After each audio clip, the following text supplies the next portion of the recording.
ప్రాచీన కాలంలో దక్ష మహారాజు అనే రాజుకు సతీదేవి అనే కుమార్తె జన్మించింది. ఆమె చిన్నప్పటి నుంచే భగవంతుని భక్తురాలిగా, ముఖ్యంగా శివునికి పరమ భక్తురాలిగా ఉండేది. సతీదేవి యవ్వనానికి చేరుకున్న తరువాత ఆమె శివుణ్ణి భర్తగా కోరుకుంది. కాని ఆమె తండ్రి దక్షుడు శివుణ్ణి ఇష్టపడలేదు. దక్షుడు శివుణ్ణి అవమానిస్తూ కీర్తిని తగ్గించేందుకు ప్రయత్నించాడు. అయినప్పటికీ సతీదేవి కఠోర తపస్సు చేసి శివుని వరము పొంది ఆయనను వివాహం చేసుకుంది.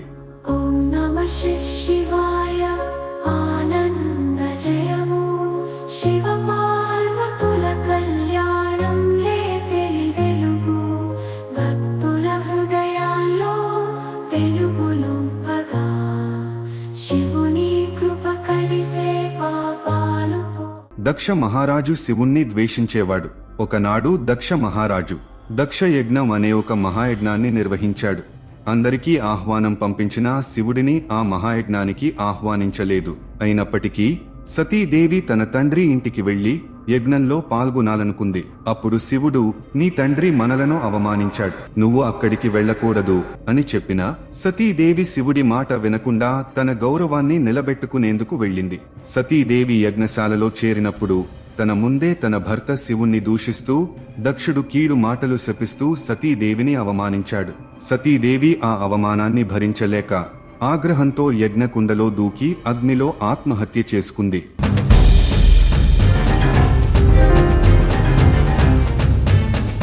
ఈ వార్త తెలుసుకున్న శివుడు భయంకరంగా కోపించుకుని వీరభద్రుడు అనే శక్తిశాలిని సృష్టించి దక్షుడి యజ్ఞాన్ని నాశనం చేయించాడు.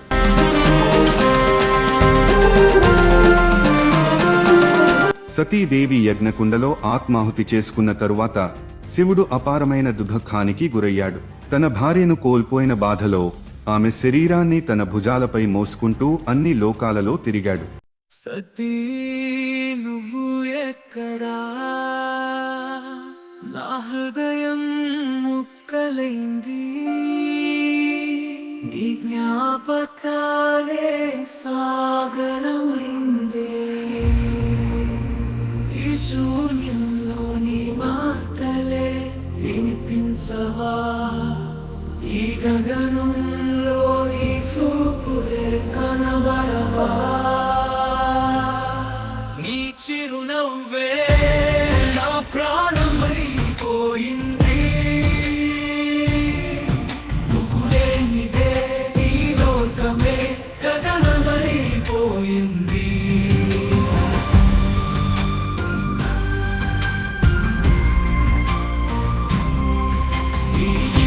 కోసమే గిరులు తిప్పాను, నీ కోసం భస్మాలా మారాను, అగ్నిలో నీ రూపం మయమైపోయినా నా గుండెలో దీపంగా వెలుగుతూనే ఉందా.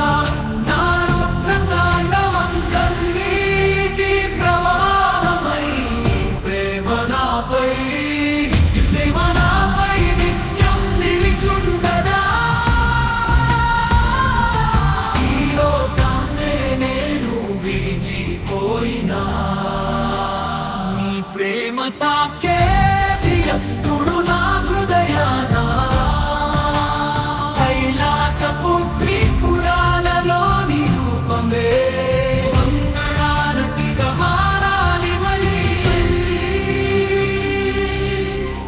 భూమండలం కంపించసాగింది.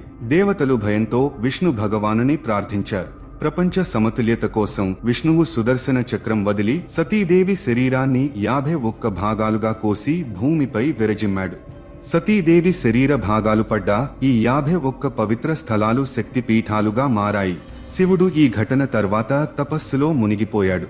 సతీదేవి తిరిగి పార్వతీదేవిగా పునర్జన్మ తీసుకున్న తరువాత మాత్రమే శివుడు మళ్లీ సాధారణ స్థితికి వచ్చాడు.